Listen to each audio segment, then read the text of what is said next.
dear beloved, Boss Mike Cervera. O sa mga nagtatanong naman, ano ang plano ni Senator Trillanes? Eto. Ang gagawin po natin sa Caloocan, first and foremost, tatanggalin po natin yung korupsyon. Oh. Pag tinanggal po ang korupsyon sa Caloocan, Tatanggalin ang korupsyon. Ang tanong ko sa inyo, mga kababayan. Anong naging issue ni Trillanes? Hindi porke pinuntan ako sa bahay ko niyan, ha? Dahil ako, nag-aaral ako at pinag-aaralan ko yung tao. Ano ang tanong ko? Anong naging issue ni Trillanes sa korupsyon, sa pangwangwalang sa kapwa-tao? Mga kababayan, lahat ng pinalabas ng mga Duterte, puro propaganda laban sa mga kalaban sa politika. Naging biktima si Trillanes sa mga ganyang gawain ng mga Duterte. Kaya mga kababayan, yung sinabi niyang tatanggalin niya ang korupsyon diyan sa Caloocan. Yan, kinabilibang ko yan. Hindi lang yung kanyang katapangan at pagmamahal sa bayan.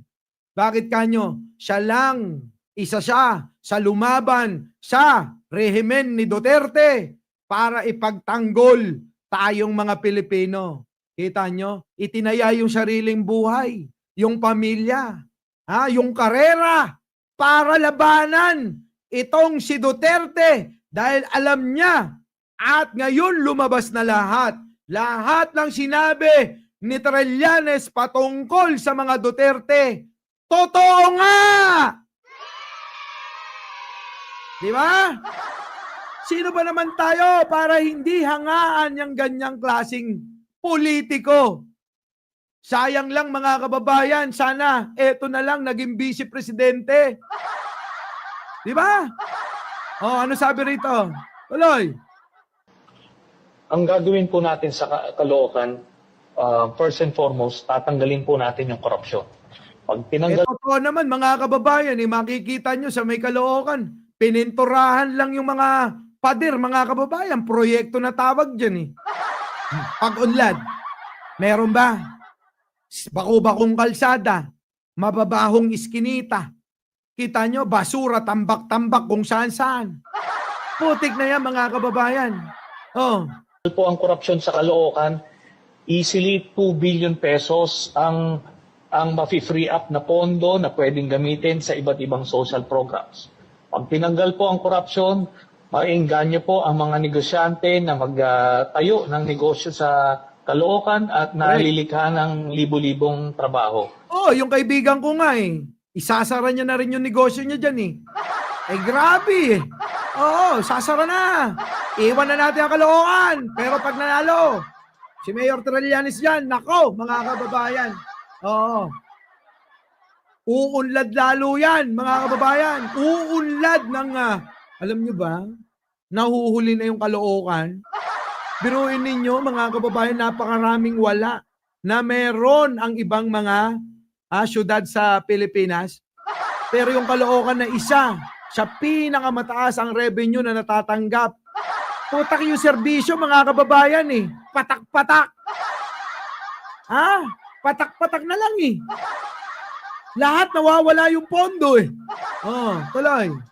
At yan po, no, yung mga pag nawala na rin ng korupsyon, maaayos po ang lahat ng problemang kailangan tugunan.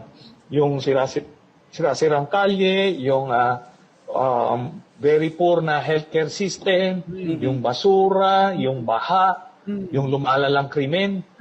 Lahat po yan, matutugunan po natin dahil mafi-free up po ang napakaraming pondo ng Caloocan. Yung po bang korupsyon, sundot lang, Senator Trillanes?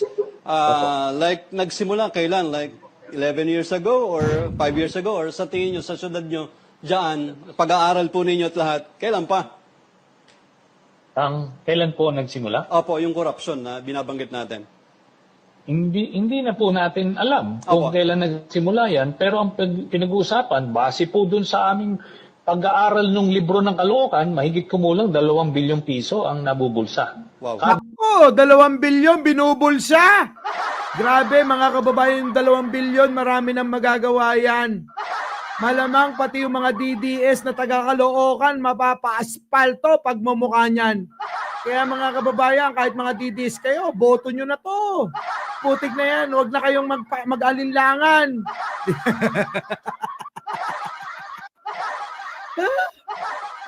Di ba? Kita mo si Argo. Alam nyo naman to si Argo. Kunyari lang yan. Kayo talaga. Unano, talunin mo daw to ha. Sabi ni Argo. Sabi ni Argo, ewan ko, sinong unano? Malayuan ba yun? Putang ina. Sige tuloy. taon. Oho. Ayan po. Kaya iyan po ang magagamit natin na pondo para sa iba't ibang programa. Alam nyo ba na mahal ng taga-Caloocan ngayon ito? Bukod sa magkakaroon sila ng gwapong mayor sa Caloocan, gwapo, mabait, matapang, makabayan, nako, makadiyos. Nako po, mga kababayan. Ano pa hinihintay nyo? Kaya eto, pilit sinisiraan. Kasi, nako, mga kababayan, ang rating niyan, mga kababayan, nako po sa survey. Ang taas na ng survey ni Trillanes. Oo. Ito pa. Tingnan nyo. Sinisiraan nila. Abay, ang propaganda nila sa mga taga-Caloocan at marami rin namang naniniwala para sa kaliwanagan ng mga taga-Caloocan na sinasabi ng mga kalaban ni Trillanes na hindi to taga-Caloocan. Nako, mga kababayan, fake news yan. Oo, dyan na lumaki yan. Dyan na nagkatahid yan. Oo, dyan na nagbinatayan. At dyan na rin natutong ano yan. Oo, lahat. Tuloy. Lang din po, ano? Ayan, para mas maliwanagan, Trillanes, tunay bang batang kangkalo? Yan propaganda nila. Ilang beses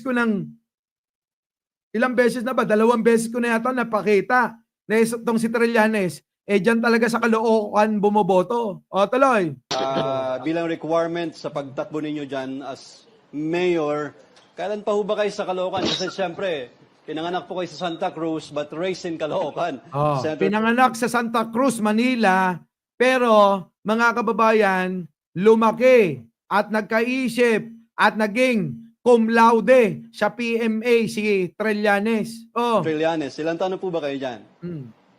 Alam niyo po, simula nung pinanganak ako noong 1971, dito po... 1971 pala ito. 50 anyos na. Putik na yan, parang ako pala yan. Mga kababayan, oo. Pero inyo ako, 1941. Magsi-60 na ako sa isang taon, sa isang buwan eh. Kita nyo? 10 taon pala ang agwat ko sa kanya. Ha? Ay hindi halata, na 50. Abay, parang ako lang eh. Kung ako, mukha akong 25. Si Trillanes mukhang 20. Hindi halata, mga kababayan. Hindi halata. Oo. Tuloy. Kami nag-stay. At kung reviewing nila yung records, lahat po, nasa video po yan. Lahat po ng eleksyon, dito po ako, bumoto. Opo. Ano masasabi nyo sa mga residente ng Caloocan na hindi daw tayo talaga taga-Caloocan, Senator? Propaganda nga yan, yung sinasabi ng mga kalaban yan. Kung yan na lang po ang pinakang depensa nila, masusunog sila dyan. Kasi kahit tignan nila yung mga footage kung saan ako bumoboto. At dito po sa Barangay 169, yung mga kababata ko rito, pagtatawanan sila. Ganyan. Alam nyo, baka mas matagal pa ako sa Caloocan kaysa dyan sa mga makakatanggali ko. Kay kay malayuan. Ayan sa kaliwanagan ng mga taga-Caloocan, mapapahiya kayo riyan.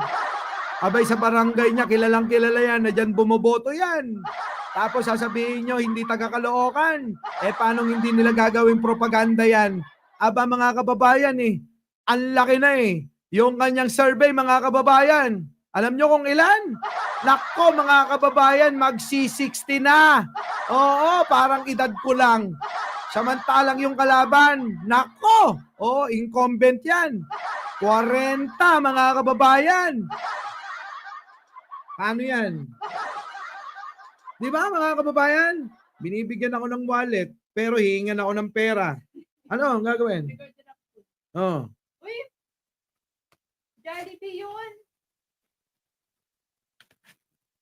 Walang sustansya. Puro. Ano, di ba ako nagluluto? Ngayon lang din nagluto. Oh, yan. Oh, payat na payat yung wallet ko, mga kababayan. Oh. Wala nang laman. Baka ano. Dito lang yan. Sige, tuloy. Maliwanag mga kababayan sa mga taga-Caloocan. Alam nyo na propaganda lang nila yung sinasabing hindi taga-Caloocan. Etong si Pangulo tuloy. Si Trillanes. O, di ba? O, ano pang mga ano? O, ito pa, propaganda. Saping ito kung talagang tutuluyan, quote-unquote, the word, na makonvict si BP Sara. At sa isang interview po ng kwentong politiko namin, kay Attorney Panelo, binanggit niya na if ever na talagang tuluyan si BP Sara, si Senator Robin Padilla would be the best next president daw by 2028.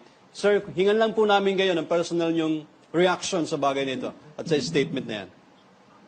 Ano naman po, no? Bali karapatan naman po nila yan kung sino gusto nilang ilaban. Opo. Correct, karapatan nyo yan kahit sino pa ilaban ninyo eh. Kahit nga si Rastaman, laban nyo, pwede na eh. Kung ako lang Robin, Rastaman, mag-Rastaman na lang kayo. Mag-Rastaman na lang kayo. Pero, ano po yan? Di, bahala ng taong bayan humusga kung karapat dapat si Robin Padilla magsilbing presidente po ng taong bayan. O, kita nyo sabi rito ni Jopet, hindi taga-Caloocan, sabi ng mga hindi taga-Caloocan. Yung mga nagsasabi, yung mga hindi taga-Caloocan. Tagal ko na dito sa Caloocan pero magpintura lang ang alam ng current at maglagay ng pangalan sa patwalk. Yan na nga sinasabi ko, Jopet. Bakit ka mo? Ang lapit-lapit ko lang dyan. Ayoko naman sabihin na meron akong ano dyan. Pakapag-initan. Pero mga kababayan, nako mga kababayan, pininturahan, binilagyan ng pangalan, proyekto na yan. Pag dumaan kayo sa ilang mga barangay dyan at ilang mga lugar dyan, bako-bako kalsada, amoy tae ng kalabaw. Putik na buhay na yan. Asa ng pagsiservisyo? Di ba? Magbibigay ng ayuda, tuyo at ilang kilong bigas.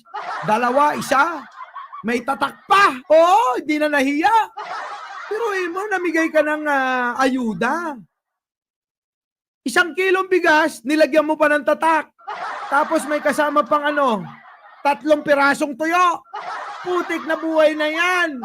Ayuda ba yan? Ganyan nyo ba itrato yung mga taga-Caloocan? Putik na yun mga kababayan, ginagawa kayong kawawa. Tandaan nyo, pag ako naging mayor, pangkabuhayan ang ayuda ko. Pangkabuhayan ibibigay ko sa inyo. Kahit walang matira, basta mapaligaya ko kayo. At syempre mga kababayan, yayayain ko lahat ng mga investor. Pag-iimbisin ko si Xi Jinping. At sino pa? Si Putin. Lahat. Si Trump, mag-invest ka rito. Kung ayaw mong masaktan. Di ba? Pero nagkakalokohan na tayo. Anyway, mga kababayan, ganun talaga sa Caloocan. Tawa lang ng tawa si Adictus. Mga kababayan, naku, napakahaba na itong live na to. At least siguro naman napasaya ko kayo kahit papano. Oo, tigil na natin to. Di ba? At tingin ko naman napasaya ko kayo. Di po ba? Pero meron pa akong panguli. Eto, tingnan nyo. Pasok. Inyo ang ating panata na Kita nyo mga kababayan kung paano kayo lukuhin neto talaga gusto ko lang. Huli na to, huli na. Sarah, pasensya ka na huli na to bukas wala tayong live. Oo, walang live sa try ko lang, oo. Kung nasaan ako, oy, Merry Christmas sa inyo. Pero mamayang gabi, mamaya sasalubong ako kasi mag-isa lang ako sa bahay eh. Malungkot ang Pasko ko. Oo. Walang walang hele-hele. Walang walang parang yung ginagawa niya. Wala. Kaya parang gusto ko na lang piliin na kayo makasama mamayang alas 12. Okay ba yon mga kababayan? Mamayang alas 12 magkita-kita tayo ha. Okay ba yon? Mamayang alas 12. Kita-kita tayo. Eto na. Si Sarah, kung gaano ka-ipokrito ito at kung paano manguto. Paalala ko lagi sa inyo, ang ating panata na maging makajos, Putik na yan, biglang ganon. Ang ating panata daw niya yun. Biruin nyo, may panata pala siyang ganon. Panata ko! Maging makajos. Panata niya yun. Tuloy. Pasok ulit. paalala ko lagi sa inyo, ang ating panata na maging makajos, makabayan, makatao, at makakalikasan. Naknapating na yan. Nagtanim lang ng ilang pirasong punong maliliit. Makakakalikasan na. Putik na yan. Yung makajos ba? Makabayan, ninanakawan mo, makabayan ba? Siyam ka.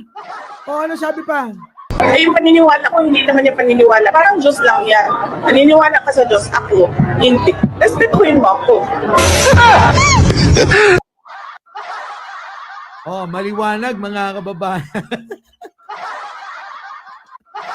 si Argo, Inday Sara, ma'am, yes ma'am. Ganyan ba? Sa kanya mismo galing. Hindi siya naniniwala sa Diyos. Biglang, nung binatikos, naging panata na siya'y makadiyos. Sabi sa banal na kasulatan, hindi ko nababanggitin kung anong bersikulo at anong kapitulo. Sabi, nandito. Sabi ng mga bulaan, nandito sa akin ang Diyos. Sabi ng mga bulaan. Di ba? Kaya huwag kayong magpapalinlang dahil mga kababayan, ang tulad nitong ganitong pagmumuka ay kasama yan sa mga bulaan. Sinasabi niya, nandito ang Diyos. Putik na yan, mga kababayan. Bulaan! Ano ang ebidensya? Ano ang resibo? Panoorin nyo ng buo ito. Paalala ko lagi sa inyo, ang ating panata na maging makajos, makabayan, makatao, at makakalikasan. Ay, yung paniniwala ko, hindi naman yung paniniwala. Parang Diyos lang yan. Paniniwala ka sa Diyos, ako, hindi. Respetuhin mo ako.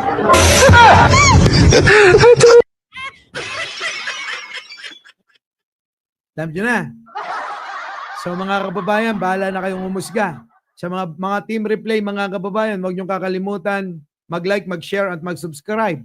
At sa mga hindi pa dyan, mga kababayan, gawin nyo na yan. Opo, bago tayo maghiwa-hiwalay. Sa mga team replay, comment nyo naman dyan kung ano opinion nyo sa mga tinapik natin ngayon.